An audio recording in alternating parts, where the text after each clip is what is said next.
بسم الله والصلاة والسلام على رسول الله صلى الله عليه وسلم. رجالة الأهلي النهاردة فازوا على النادي المصري 2-0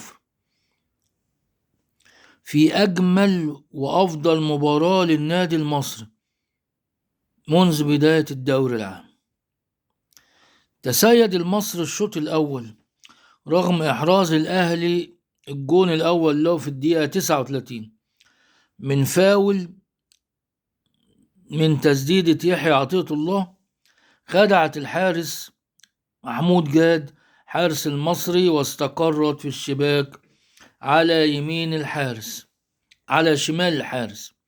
عملت بند في الأرض وخدعت الحارس ودخلت على شمال المرمى.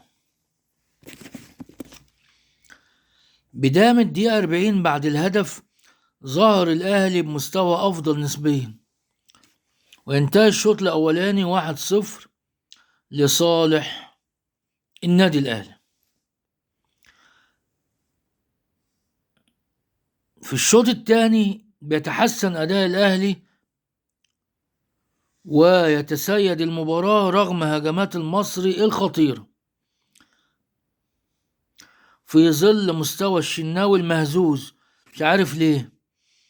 طب ما احنا عندنا مصطفى شوبير كويس وعلى نفس المستوى يعني. طب لو الشناوي في حاجة طب ما يقول للمدرب بتاعه، يقول للجهاز الطبي، يقول للجهاز الفني مصطفى شوبير موجود بدل الشكل اللي يعني الذي لا يليق اللي ظهر به الشناوي. الشوط الأولاني كان ممكن يتحسب عليه بيلن. الكرة اللي وقعت من ايده ما عرفش يسيطر عليها مع لعيب النادي المصري التونسي.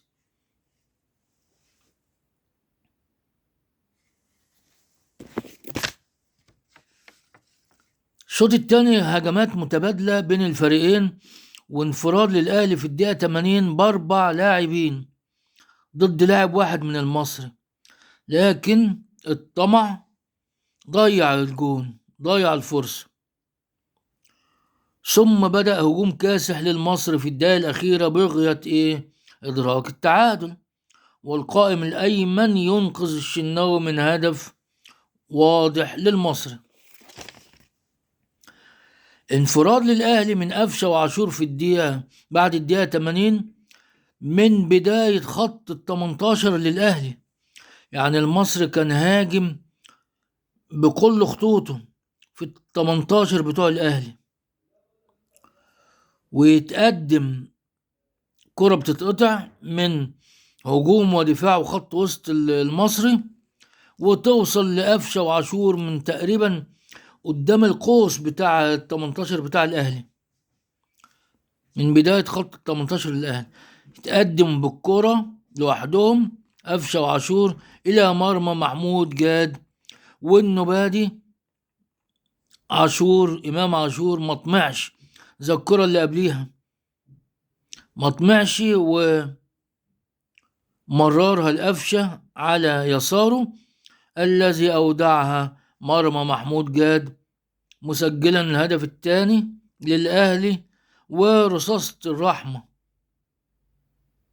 ولكن يجب على كولر إنه يقف مع نفسه ومع اللعيبة لمعرفة أسباب تذبذب المستوى. الأهلي فاز لكن مش هو ده الأهلي اللي احنا نعرفه، مش هي دي الخطط بتاع كولر اللي احنا نعرفه عنه. كان بيضغط باستمرار واستحواذ باستمرار ويلعب لعب هجومي. الشوط الأولاني تقريبا ما خرجناش من نص ملعبنا، رحنا يعني قبل الجون ما يجي ما كانش فيه هجمات تذكر، والجون جه من فاول يعني مش من هجمة واعدة ولا هجمة منظمة ولا حاجة. فعايزين اللعيبة تقف مع نفسها ويفوقوا، وكولر يقف مع نفسه مع اللعيبة ويفوقهم ويفوق هو كمان.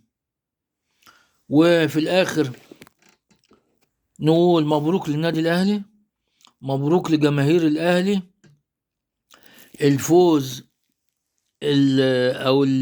المباراة الخامسة، والأهلي بيخش مع 11 نقطة مع باقي الفرق اللي هي الزمالك والمصري. الأهلي دلوقتي بقى عنده 11 نقطة من 5 مباريات، زي المصري، زي الزمالك. وإلى لقاءات قادمة، نقول السلام عليكم.